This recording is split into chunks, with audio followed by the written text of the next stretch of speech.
qisqaroq savollarga imkonim bormi yo'qmi? Xo'p.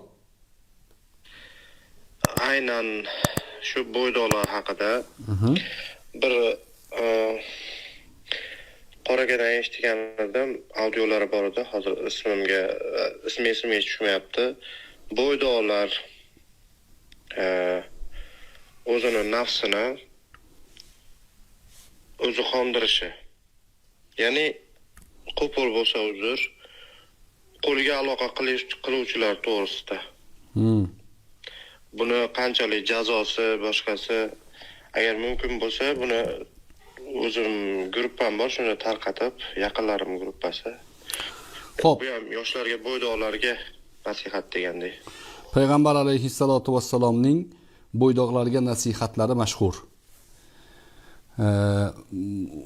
Man istata'a minkumul ba'ata falyatazawwaj deganlar.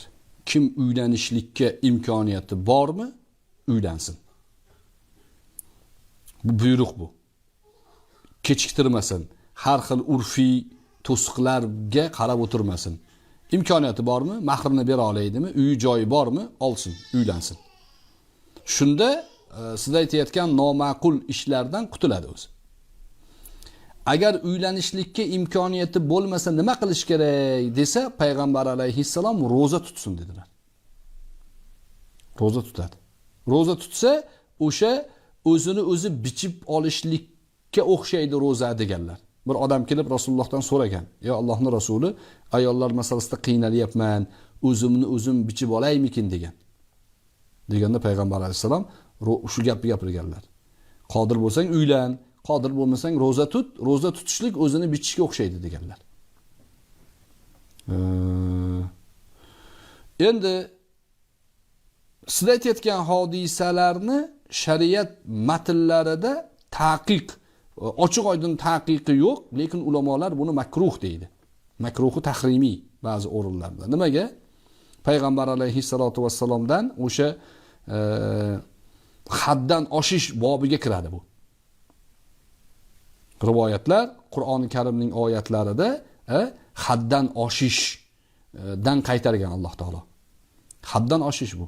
Va tibbiy ma'noda, tibbiy sohada yoshlarga katta tavsiya bu. Eng katta problema ekan hozirgi kunda.